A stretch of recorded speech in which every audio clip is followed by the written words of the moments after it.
Sounds like thunder, got a hit for the high ground. Want water coming, no fooling around. Woo! P-man in the sun, P-man grab your bags and run. P-man, another swell is coming your way. P-man, another swell is coming your way. And it's breakfast with Bob. Honcho Man! Yeah!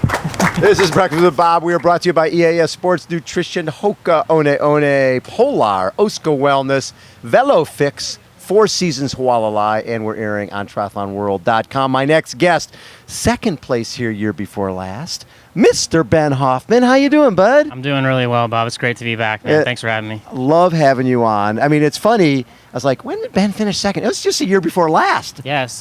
In some ways, it seems like it was a while ago. Yeah. In other ways, it seems like it was really recent. But, 2014, great race. Came second. Kind of surprised myself a little bit. Did you surprise yourself? Yeah, I think I was coming here with the idea of being top 10. I felt like I was in that kind of condition. Yeah. The year before, I was 15th, so the natural step was to go into that top 10. And second was that, but it was a big step forward. So when you come back as a guy who's been second, there's a different perception, right? It's not like you're coming in 15th. You finish second. So people are like, okay, Ben's a podium guy, and how can he win the race? I'm sure that's going through your mind as well. I was second. Why can't I win this thing? Absolutely. I think it reframes your entire outlook here where you think, okay, well, before you were dreaming of being on the podium or maybe winning someday, but then you start to believe in a different way that you actually can. And, it changes your approach a little bit, but, I know it works, and I'm kind of sticking to that, I guess. Right. And I feel like I'm in that place again this year where I can really challenge for those top spots. So the other thing that's interesting is when you do other races, if you have a bad patch, you miss your nutrition or you cramp or something like that, most races there's maybe 8 or 10 guys, right, who can win the race. So you might drop back potentially out of the top 10, but not usually. Last year you were 27th, and you were like right in the mix at the turnaround in Hawi. Yeah, on the way up to Hawi, I was leading the race. I think I had a minute and a half on everyone for a while there, and then I stayed in contention on the bike. I came off, and I think I was still near that top 10, ran to about 5th or 6th place halfway through the run, or 10 miles into the run, and then I just kind of had some GI distress, and it went backwards from there. And as you said, I think any other race, you'd probably hang in there. You might even challenge for the podium again, but not in Hawaii. In Hawaii, you've got all the best guys in the world. You got 50 plus of the best guys in the world, and everyone comes here, razor sharp and ready to go. So you let your guard down for a second here, something goes wrong, and it's exponential. You really go backwards, and a lot of guys pass you. So it's tough, but I was proud to finish on a tough day, and I think I processed that one, analyzed what I could from it, and I've come back stronger and ready and mentally in a better place again this year to challenge. So I'm excited. So preparation for this year, any different than for last year? Not tremendously.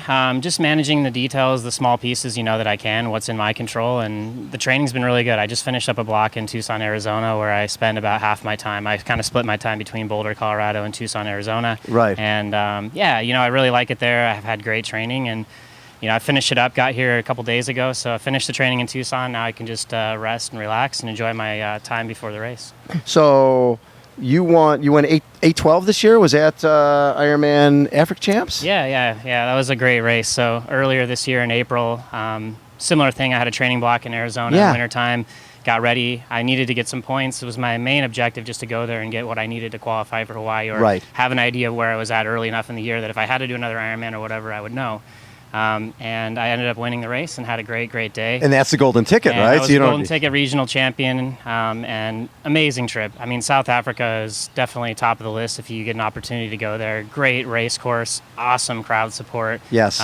Beautiful venue. And I just had a special day, battled with Tim Burkle, and came out on top by a couple minutes, ran a really solid marathon, which is confidence inspiring for me for this race. I was going to say. Yeah, and it was a great day. So punched that ticket, and then I was able to kind of hit pause on the summertime and, just take a hard look at what I need to do to be as ready as possible for this weekend coming up. What's fascinating to me, here you are, you're part of Team Bahrain, you've been second here, you just won Africa.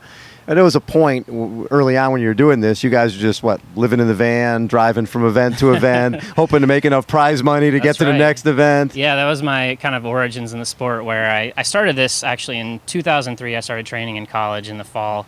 When I was at the University of Montana, Missoula. The home of Lindsey Corbin. That's right. Yeah, we started around the same time, and we were both part of Team Stampede / the Triathlon team there. Which was a pretty dominant team. We were one of the only two teams that had won a national title at the time. I think we were we won the second national title for the team when I was a senior in 2006. Yeah. But yeah, we had a great crew of people. We had a lot of fun with it. That's where I started. And then the summer of 2006, a friend of mine who coached me for a long time, Elliot Bassett, and I lived out of a vehicle, traveled around the entire Pacific Northwest. So you lived in the van? And yeah, well, it was a Suburban technically. A Suburban. Yeah, it wasn't a van. No, we weren't down by the river. We were more like around lakes and things like that. But no, it was cool. We camped out. We made a little bit of prize money and paid for the groceries and the gas, and then went to the next race. So that's kind of when I decided, that was right after college, I decided, hey, I don't really want a real job so much. I'd rather who would want one of those? Right, yeah. We can do this. Yeah, so here I am still about 10 years later, I guess, racing professionally. At that point, when you were first starting out, did you give thought to, okay, there's this Olympic thing, there's this, that Olympic format, but it's draft legal, and I don't know if that really suits me, or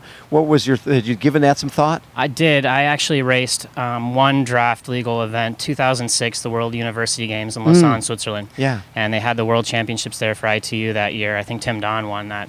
And I was there as a collegiate athlete, essentially, right after I graduated.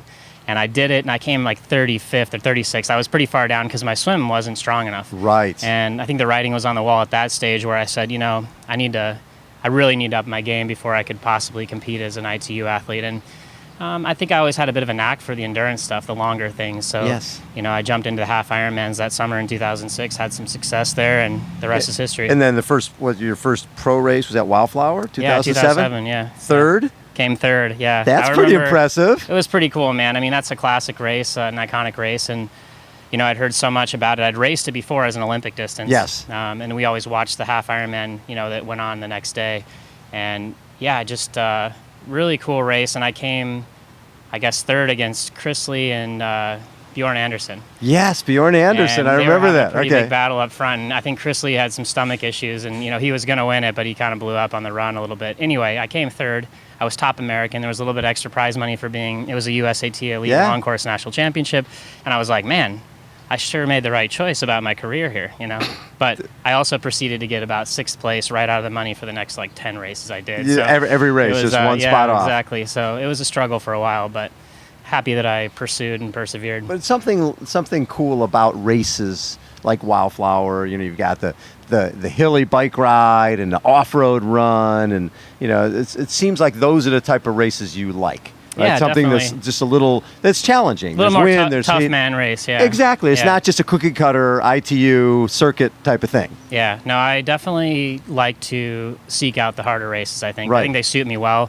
I think that the harder it gets, the more of an opportunity that I have usually to, come out on top. So definitely targeted kind of the St. George races, right. Lake Placid, Coeur d'Alene, ones that have tough bikes and tough runs, and the conditions can be tough. And then, of course, Ironman Hawaii is the ultimate test. Well, St. George was a full when you won there, right? Yep. Yeah, it was 2012, the last year of the full there. And, yeah, I'd been there the previous 2 years. I'd been second the first time, fourth, I think, the second time, and then I won it on the last year they had it as an Ironman. So they're like, well, if Hoffman won it, maybe we'll make it into a 70.3 now. That's right.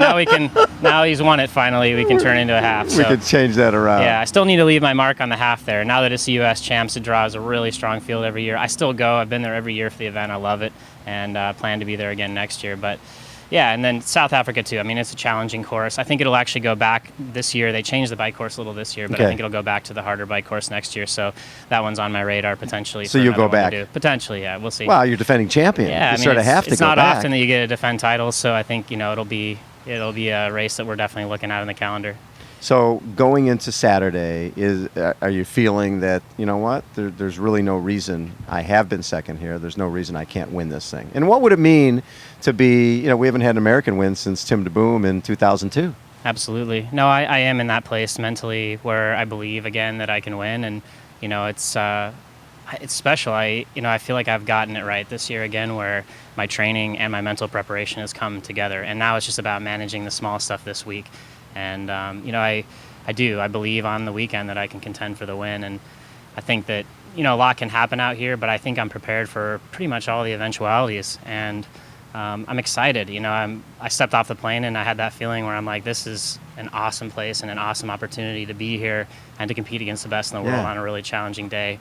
And I've prepared well, which is, that's a great feeling. I think a lot of guys are stepping off the plane and going, did I do enough? Am I ready for the conditions? And I know I came out here on a training trip in July.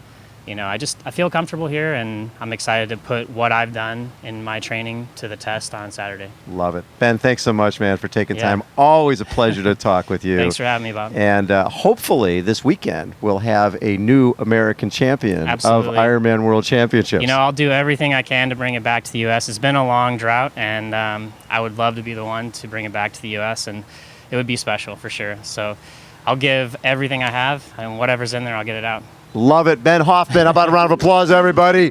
Poncho Man, take us out. Like crab on a rock, you gotta run real fast, you gotta run real fast. Keep your rods on the wave now, never lose that track. Oh, P-Man in the sun, P-Man grab your bags and run. P-Man, another swell is coming your way. P-Man, another swell is coming your way. It's Breakfast with Bob and Brother Ben. Yeah. Poncho Man.